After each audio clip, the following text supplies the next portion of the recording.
तो साथियों स्वागत, नमस्कार, अभिनंदन, लाड दुलार और खूब सारा प्यार। देखिए, चर्चा का विषय है दरगाह या मंदिर। जी हाँ साथियों, मैं बात कर रहा हूँ राजस्थान के ज्वलंत मुद्दे ख्वाजा मोइनुद्दीन चिश्ती की दरगाह के कुछ तथ्यों के बारे में, जहाँ हर कोई लगा है इसे मंदिर साबित करने में या फिर मस्जिद होने में। तो चलिए हम बात करते हैं आखिर क्या है वो तथ्य जिससे हम जान सकते हैं, और आप निर्णय करिएगा कि आखिर क्या है ख्वाजा मोइनुद्दीन चिश्ती की दरगाह का सच। इस सच को जानने के लिए हम पहले कुछ ऐतिहासिक जो तथ्य हैं, यानी कि जो हमारे सामने हैं, जो किताबों में लिखे हुए हैं, जो हमारी पाठ्य पुस्तकों में लिखे हुए हैं, और कुछ ऐसे तथ्य जो राइटरों ने अपने अपने हिसाब से लिखे हैं, इन दोनों में अंतर करते हुए आज देखते हैं क्या है आखिर सच्चाई। सबसे पहले मैं ऐतिहासिक तथ्यों के ऊपर चल के बात करूं, जो हमें पढ़ाए जाते हैं, जो हमारी किताबों में लिखे हुए हैं, वो कुछ इस तरीके से नजर आते हैं।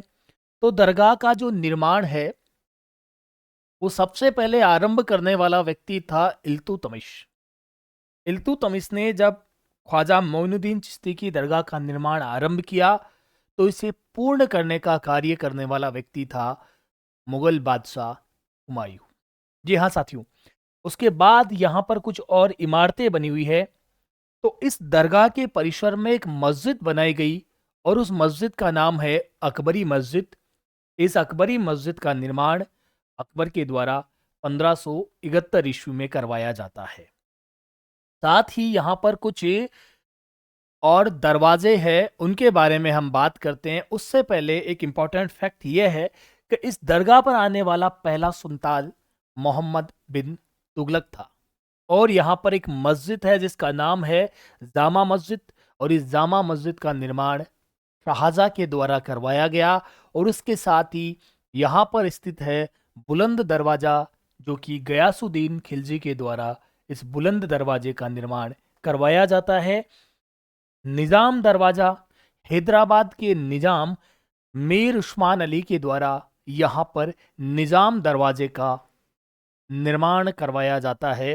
साथ ही मैं बात करूँ तो शाहजहानी दरवाज़ा या जुम्मा मस्जिद के नाम से जो जगह जानी जाती है, इसका निर्माण शाहजहाँ के द्वारा करवाया जाता है।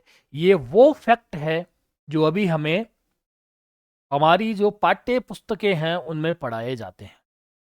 इसके साथ ही कई लोग विभिन्न पुस्तकों को कोट करते हुए कह रहे हैं कि ये जो मस्जिद हमें आज दिखाई दे रही है, ये मस्जिद ना होकर अक्सर क्या थी, एक मंदिर था।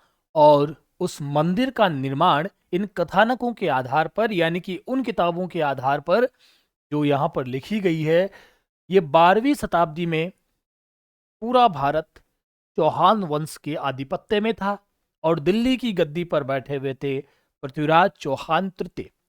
तब पृथ्वीराज चौहान तृतीय के 3 मुख्य स्थल हुआ करते थे, एक आपका अजमेर, एक आपका दिल्ली, और साथ ही साथ आपका तीसरा था संभल। ये वही संभल है जहां से ये मस्जिद के नीचे मंदिर वाली कहानी निकल कर आती है। और इस कहानी का देखिए दौर चलते चलते चलते चलते अजमेर तक पहुंचती है। तो इन कथानकों के या तथ्यों के आधार पर अगर मैं बात करूं, तो यहां कहा जाता है कि पृथ्वीराज तृतीय ने क्या किया साथियों, पृथ्वीराज तृतीय ने मंदिरों का निर्माण करवाया।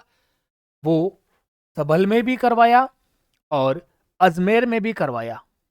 गुलाम वंश के शासकों ने इन्हीं मंदिरों को तोड़कर इन पर मस्जिदों का निर्माण करवाया, ऐसा इन लोगों का मानना है।